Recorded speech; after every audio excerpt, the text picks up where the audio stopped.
बिस्मिल्लाहिर्रहमानिर्रहीम। उम्मीद है आप लोग खैरियत से होंगे। आज का टॉपिक बड़ा इंपॉर्टेंट है। ये हमारी छोटी छोटी गलतियां होती हैं जिनकी वजह से हमारे मुंह की सफाई प्रॉपर नहीं होती है। जब मुंह की सफाई नहीं होती तो मुंह में मसाइल पैदा होना शुरू हो जाते हैं। हम अपने बच्चों को, अपने आप को अभी तक ये चीज़ नहीं समझा सके कि जब ब्रश करना या मसवाक करना दांतों की सफाई के लिए किस टाइम ज़्यादा फायदेमंद होता है। तो सबसे अहम टाइम दांतों की सफाई का रात सोने से पहले होता है। आम तौर पे हम लोग अपने घरों में भी देख लें तो सुबह स्कूल जाने से पहले, हॉस्पिटल जाने से पहले, कॉलेज जाने से पहले हम जल्दी जल्दी ब्रश करते हैं। तकरीबन 30 सेकंड या 1 मिनट लगा लेंगे, क्योंकि हमें जल्दी होती है काम पे जाने की। हम प्रॉपर दांतों को टाइम नहीं दे सकते। इसलिए रात का टाइम ज़्यादा अहम है। इसकी एक और बड़ी अहम वजह है, रात के टाइम जब हम खाना खाते हैं उसके बाद वो जो खाना हमारे मुंह के अंदर सारा कुछ लगा होता है, हम इसी तरह सो जाते हैं। उससे मुंह में जो बैक्टीरिया होते हैं वो खाने में से जो शुगर होती है उसे इस्तेमाल कर लेते हैं। फर्मेंटेशन का प्रोसेस होता है जिससे एसिड या तेजाब मुंह के अंदर बनता है और दांतों में कीड़ा लगने का अमल स्टार्ट हो जाता है।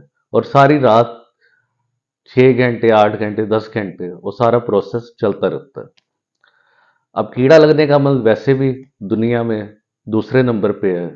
सबसे कॉमन बीमारी जुकाम है, जिसे कोल्ड कहते हैं, कॉमन कोल्ड। दूसरे नंबर पे दांतों में कीड़ा लगना, जिसे टूथ कैविटी कह सकते हैं, डेंटल डिके कह सकते हैं, या डेंटल केरीज कह सकते हैं। तो आज की वीडियो में इन्हीं चीज़ों का डिटेल से डिस्कस करेंगे। और एक अहम बात, बहुत ज़रूरी, कमर्शियल टूथपेस्ट, इनके क्या नुकसान होते हैं, क्या हमें करनी चाहिए या इसका कोई अल्टरनेटिव है। तो अगर आप चैनल पर नए हैं तो चैनल को सब्सक्राइब और लाइक करें ताकि इस तरह की इंफॉर्मेटिव वीडियो आपको मिलती रहे। दांतों की सफाई, जैसे मैंने पहले बताया, रात के टाइम करना बहुत ज़रूरी होता है। अब दांतों की सफाई, दांतों के ऊपर एक लेयर जमी होती है, तय होती है, जिसे डेंटल प्लाक कहते हैं। उसे उतारने का सबसे आसान तरीका ये है, किसी भी चीज़ से मैकेनिकली आप उसे रिमूव कर सकते हैं। और हमारे पास सबसे आसान टूथब्रश है। एक नरम ब्रश लेके उसे ऊपर से नीचे की तरफ करें तो सारा दांत पे जमा हुआ प्लाक उतर जाता है। या आप मिसवाक कर सकते हैं, जो एक नेचुरल और अच्छी चीज़ है। अब बात आ जाती है टूथपेस्ट या माउथ वॉशेस की। क्या टूथपेस्ट का कोई रोल है हमारे मुंह के अंदर, या उसका सिर्फ नुकसान ही है।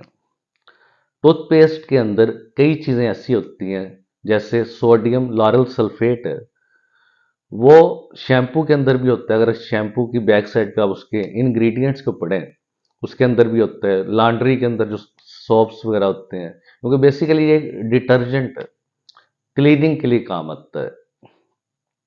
अब इतनी इंटरनेशनल टूथपेस्ट बनाने वाली कंपनीज हैं, लेकिन वो अपना हिसाब देखती हैं कि उन्हें क्या चीज़ सस्ती पड़ती है। बेशक उसका कोई थोड़ा बहुत नुकसान भी हो, उसे कंसीडर नहीं करते। इसीलिए सोडियम लारल सल्फेट का इस्तेमाल बहुत ज़्यादा टूथपेस्ट के अंदर होता है, क्योंकि एक तो ये सस्ती पड़ती है, दूसरा इसका फोमिंग एक्शन होता है, झाग बनाती है, जिससे टूथपेस्ट दांतों के दरमियान भी अच्छी तरह फ्लो कर जाती है। अब इससे मसला क्या होता है, कई मरीज हमारे पास आते हैं, उनके मुंह के अंदर छाले निकले होते हैं, अल्सरेशन होती है, जिसमें खाना खाते मिर्चें भी लगती हैं, जुबान पे तो निगलना उनके लिए मुश्किल हो जाता है। ऐसे पेशेंट्स के अंदर अगर हिस्ट्री लें तो लॉरल सल्फेट जो होता है, सोडियम लॉरल सल्फेट, SLS जिसे कहते हैं, वो उनकी टूथपेस्ट में पाया जाता है, जिसकी वजह से उनके अल्सर देर से ठीक होते हैं। यूजुअली आपके मुंह में जो छाला है वो 15 दिन तक मैक्सिमम ठीक हो जाना चाहिए। जो डिले आता है, इसका मतलब कोई आप ऐसी चीज़ यूज़ कर रहे हैं जो आपके मुंह के अंदर जो मांस है उसे इरिटेट कर रही है, उसे हील नहीं होने दे रही। तो ये बहुत बड़ा इसका साइड इफेक्ट है। हर इंसान में नहीं हो सकता, वेरिएशन होती है, लेकिन एक इसका रिसर्च बेस्ड, एक प्रूव्ड एक साइड इफेक्ट है सोडियम लारेल सल्फेट का। इसके अलावा फ्लोराइड का बेसिक जो फायदा आपको सिर्फ ये होता है कि कीड़ा लगने का अमल रुक जाता है। और वो भी अगर आप फ्लोराइड ज़्यादा लें, स्पेशली बच्चे अगर निकल लें, तो उन्हें उसका नुकसान हो सकता है, टॉक्सिसिटी हो सकती है। आपको इमरजेंसी में हॉस्पिटल जाना पड़ सकता है, जिससे आपके मैदे के अंदर से उसका वॉशिंग करके फ्लोराइड को निकालना भी पड़ सकता है। इसीलिए एडल्ट्स के अंदर भी फ्लोराइड बड़ी कम मिकदार में यूज़ करना चाहिए। यानी टूथपेस्ट है तो मटर के दाने से ज़्यादा ना हो, कम से कम होनी चाहिए। और बच्चों की जो टूथपेस्ट वैसी फ्लोराइड फ्री होनी चाहिए, क्योंकि बच्चों में निगलने का अमल बहुत ज़्यादा होता है। इसके अलावा टूथपेस्ट के अंदर कुछ और चीज़ें भी होती हैं, कुछ बाइंडर होते हैं, कुछ ह्यूमेक्टेंट्स होते हैं, और सबसे इंपॉर्टेंट जो तकरीबन हर पेस्ट के अंदर वो एब्रेसिव्स होते हैं, जिन्हें आम जुबान में रगड़ने वाले ज़र्रात कहते हैं। एब्रेड करना होता है किसी हार्ड चीज़ से दूसरी को अच्छी तरह रगड़ना, ताकि उसकी सफाई हो जाए या उसे प्लेन कर सके। तो दांतों के ऊपर जो डेंटल प्लाक जमा होता है उसे साफ करने के लिए एब्रेसिव्स का इस्तेमाल किया जाता है।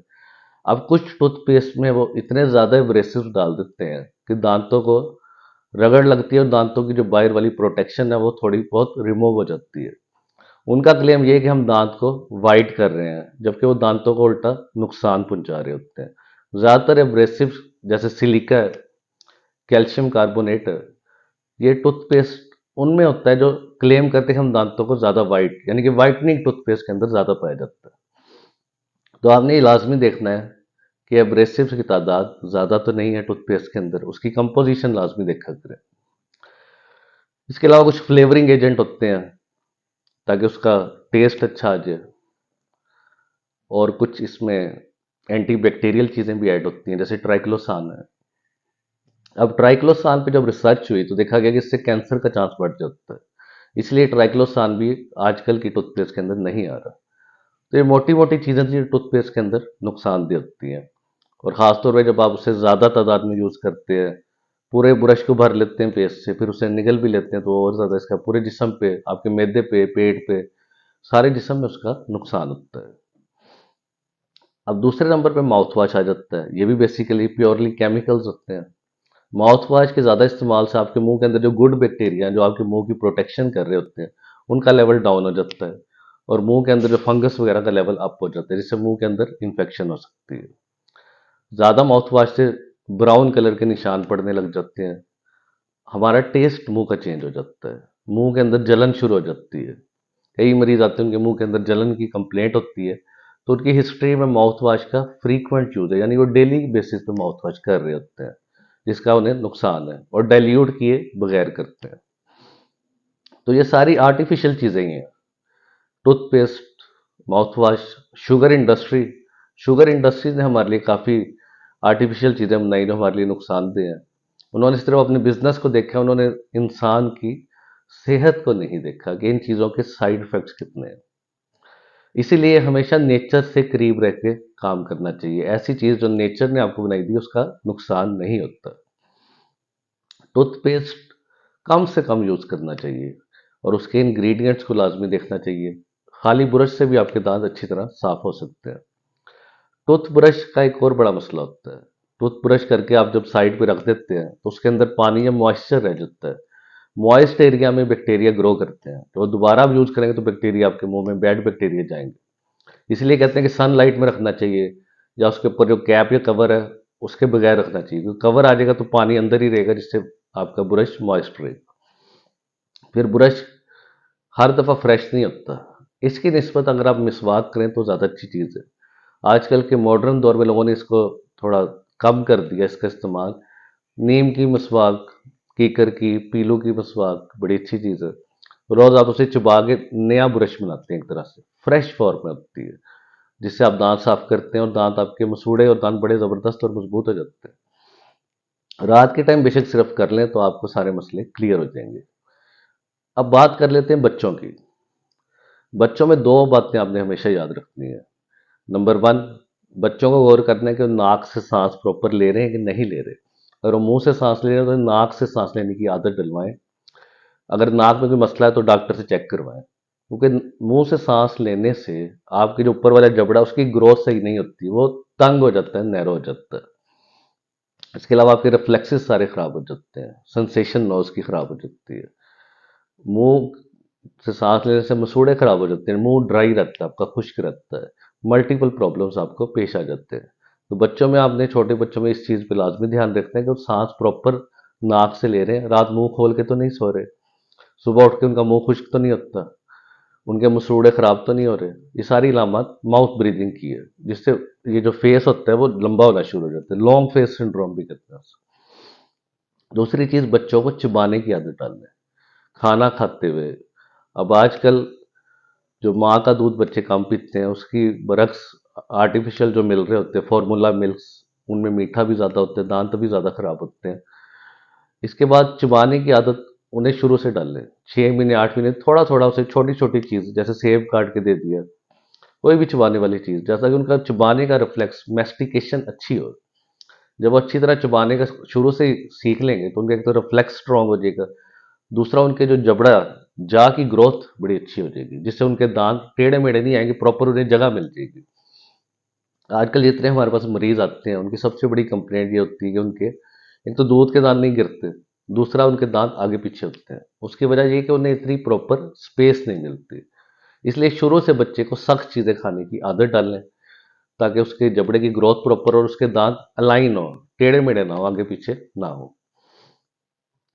इसके अलावा बच्चे को फ्लोराइड की टूथपेस्ट आपने नहीं देनी। फ्लोराइड से अच्छी चीज़ जाइलिटॉल है। यूरोपियन कंट्रीज में भी इसे प्रेफर किया जाता है। इससे दांत में कीड़ा भी नहीं लगता और बैक्टीरिया जो एसिड बनाते हैं उस चीज़ को भी ये रोकता है। तो ये चीज़ें आपने अच्छी तरह जहन नशीन कर लेनी है।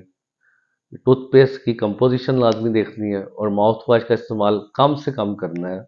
अगर कोई बीमारी हो जैसे मसूड़ों का प्रॉब्लम है, उसके लिए 1 मंथ से ज़्यादा नहीं करना। मिसवाक के इस्तेमाल को प्रेफर करें। और जो मैं लास्ट वीडियो में एविडेंस बेस्ड तरीका बताया है, कोकोनट ऑयल पुलिंग, वो बड़ी अच्छी चीज़ है।